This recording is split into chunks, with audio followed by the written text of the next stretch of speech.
আমার নাম সুমন। আমার বয়স 21 বছর। সদ্য গ্র্যাজুয়েশন কমপ্লিট করেছি। আমার সাইজ 7। বাড়িতে আমরা দুজন সদস্য, আমি আর মা। আমার মায়ের নাম মঞ্জু। মায়ের বয়স 40 বছর। মায়ের দৈনিক গঠন 36-30-36। আমার জন্মের 1 বছর পরই আমার বাবা মারা গেছে।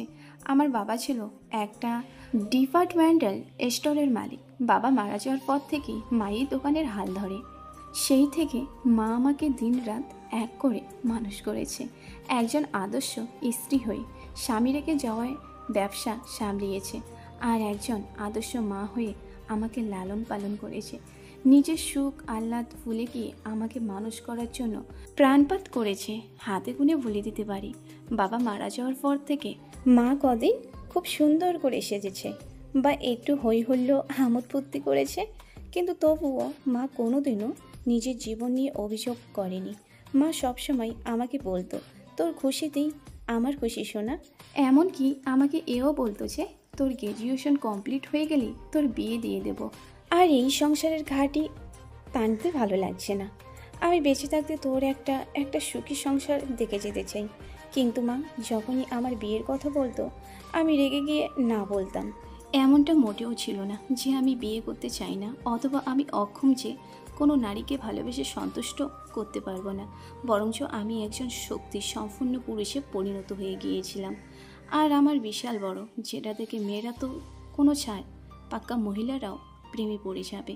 কিন্তু তবুও আমি বিয়ে করতে চাইছিলাম না, কারণ আমি আমার সমবয়সী বা আমার থেকে কম বয়সী মেয়েদের প্রতি আকর্ষণ বোধ করতাম না। ওদের সদ্য গজিয়ে ওঠা ছোট ছোট আমের মতো বুক আর পিছন মোটেও ভালো লাগতো না।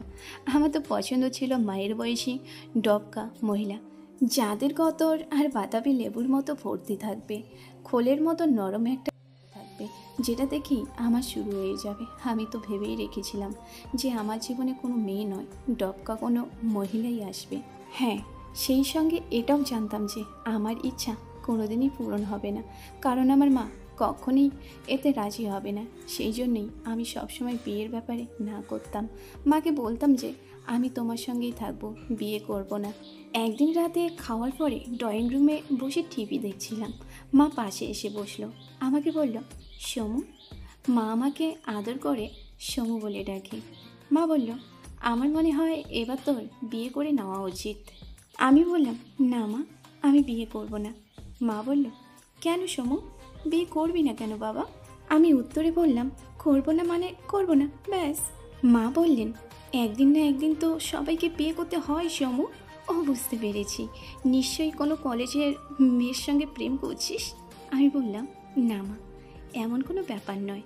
মা বললেন, যদি এমন কোনো ব্যাপার না হয়ে থাকে তাহলে বল, কেমন মেয়ে তোর পছন্দ? এবার আমি মাকে কি করে বলিছে, কোনো কম বয়সী মেয়ে নয়, আমি তোমার মতো আমার জীবনসঙ্গী বানাতে চাই। আমি মাকে বললাম, আমি তোমাকে ছাড়া থাকতে পারবো না মা। বিয়ে করলে নতুন বউ এসে তোমার সঙ্গে খারাপ ব্যবহার করবে, আমি সেটা সহ্য করতে পারবো না। আমি তোমাকে সবসময় হাসি খুশি দেখতে চাই মা। দুনিয়ার সমস্ত সুখ তোমার কাছে এনে হাজির করতে চাই।